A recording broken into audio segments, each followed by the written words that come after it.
Den US-Präsident Trump huet sein Ultimatum und den Iranem 5 Deeg verlängert am méiglech Attacken op d'Energieinfrastruktur virlefech op Eis gelöscht.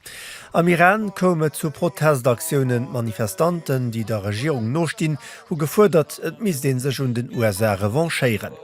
Auch Israel gouf hautnees vum Iran attackéiert an der Westbank as e gros Steck vun enger iranescher Raket an e Schoulhaft gefall, placéiert gouf dobei awer keen. Am Norde vu London sinn 4 Ambulanzen vun enger jidescher Hëllefsorganisaioun a Brand gestach ginn, Gefierer goufen decht Feier komplett zersteiert, Ortgebaier niwen Runn goufe beschiedecht.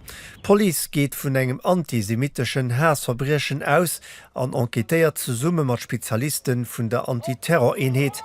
Op engem Video vun enger Iwerwachungskamera sinn 3 Verdächtcher ze gesinn.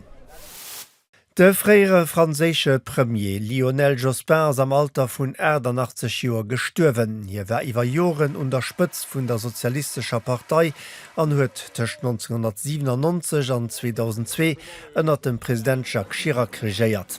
De Jospin huet Franséich Politik iwwer Jozéngte markéiert an ass och 2-mal oni Suse bei de Präsidentschaftswahlen ugetruden.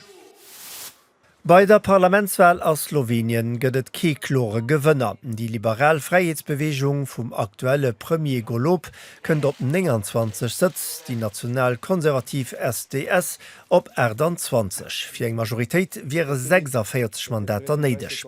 Kleinparteien kénte lo bei der Regierungsbildung eng Schlüsselroll spielen.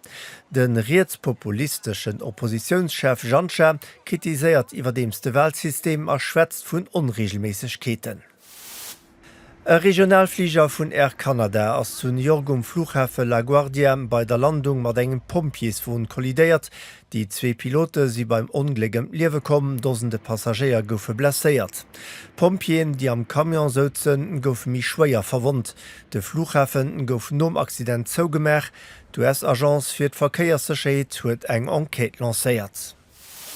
Den Kim Jong-un ass zréck gewielt ginn, den neien an alle Präsident vun Nordkorea krut vum Parlament 99,99% vun de Stimmen. Et wie den unanime Wëlle vum Volk hunn die staatlech Medie gemeldt, de russische Präsident Wladimir Putin huet ihm felicitéiert.